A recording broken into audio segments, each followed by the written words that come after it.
Hi, ഒരു പഹയൻ വരാന്ന് പറഞ്ഞിട്ട് ഓനെ കാത്ത് നിൽക്കലാണിത്. നീ ഇതെവിടെയായിരുന്നു മോനെ?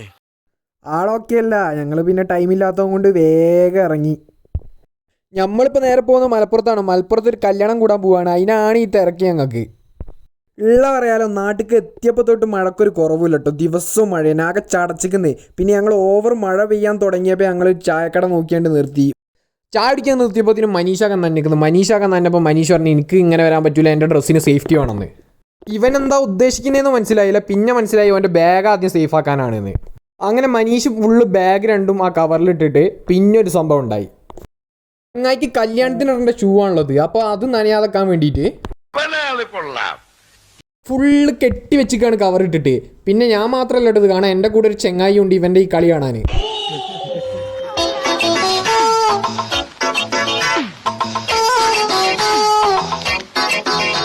പിന്നെ ഞാൻ ഈച്ചപ്പോൾ പറഞ്ഞ അന്നീ ഞാൻ സേഫ് ആക്കി തരാം. പിന്നെ എൻ്റെ കൊല്ലം ഇങ്ങനെ ആക്കിയോനെ മൂപ്പർ എന്നിട്ടും തണുത്ത് വരച്ചാൽ കണ്ട് നിൽക്കുക. പിന്നെ നമ്മൾ വന്നത് ചായ കുടിക്കാനാണല്ലോ.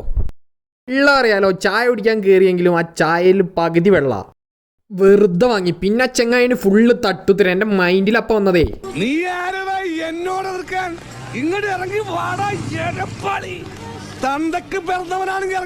അങ്ങനെയൊക്കെ പറയണമെന്നുണ്ടായിരുന്നു. പക്ഷെ ഒന്നും പറഞ്ഞില്ല. തമിഴ്നാട്ടുകാരാണെന്ന് പറഞ്ഞു മനീഷ്. നല്ല അടി കിട്ടും. റൂട്ട് നല്ല രസമാണെങ്കിലും നല്ല മഴയും കൊണ്ടാണ് പോയത്. അങ്ങനെ ഞങ്ങൾ നിലമ്പൂരെത്തി. മനീഷ് പൈസ എടുക്കാൻ ATM കയറിയിരുന്നു. പക്ഷേ ATM പൈസ ഇല്ല. പിന്നെ നിലമ്പൂരെത്തിയ എമ്മിൽ ഫുൾ കാര്യം നോക്കാന്ന് പറഞ്ഞുകൊണ്ട് നമ്മൾ സേഫായി. നമ്മൾ നേരെ അവൻ്റെ പുരയ്ക്ക് വിട്ട് ഹാപ്പി ആയിരുന്നു കേട്ടോ. വണ്ടി കയറി കഴിഞ്ഞാൽ ഈ നായ്ക്ക് എപ്പോഴും എന്നെ ഊക്കണം. അതാണ് അവൻ്റെ മെയിൻ.